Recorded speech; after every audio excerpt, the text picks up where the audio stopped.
Pag meron kayo ng tipay, short hunt ka when the blue is below the yellow using 1 hour time frame. Okay? You want to look for short. When the cloud is red, you want to look for short. Kailan ka lang hindi mag-short? Halimbawa, ganyan yung situation, ano? Ganyan yung situation mo. Alam mo downtrend yan eh. Diba? Kahit pusa, alam na downtrend to.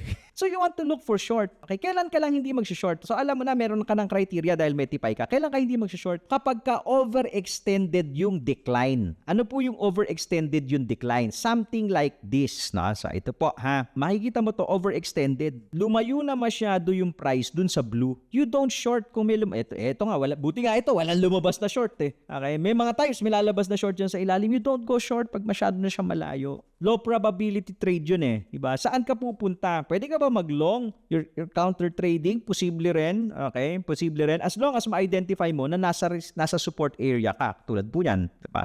Sa daily. Tinuturo natin to para doon sa mga may tipay ha. Kasi pinasimple na natin yung trading. So for example po, ito, na-identify mo. Ayan, previous support tumalbog. Tumama na ulit dyan, may long. Pwede ka mag-long. Quickie lang tayo ha. Pwede niyo po i-try ito sa demo. Okay, so saan ka papasok ng short? Kasi nga, nag-short hunt ka, you just want to follow trade. Ayun po. Nandiyan ka sa blue line, doon ka pumasok ng short. Pagtulo, TP. Pagtulo, TP. Yung mga long, ignore mo lang yan.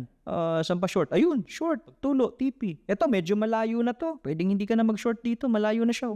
Okay, malayo na siya. Pwede ka ba mag-long? Pwede. Pero counter trading yon. Ako, I suggest pag newbie ka, just follow the trend. Diba? So, pwede niyo po i-practice. Hindi kailangan ng real money, ha? So, kung meron kayong tipay, pwede niyo po i-practice yan. Kasi diyan mahahasa yung instinct ninyo. Hindi lagi lang tayo nakanganga. Tito long na ba? Tito short na ba? Paano tayo gagaling?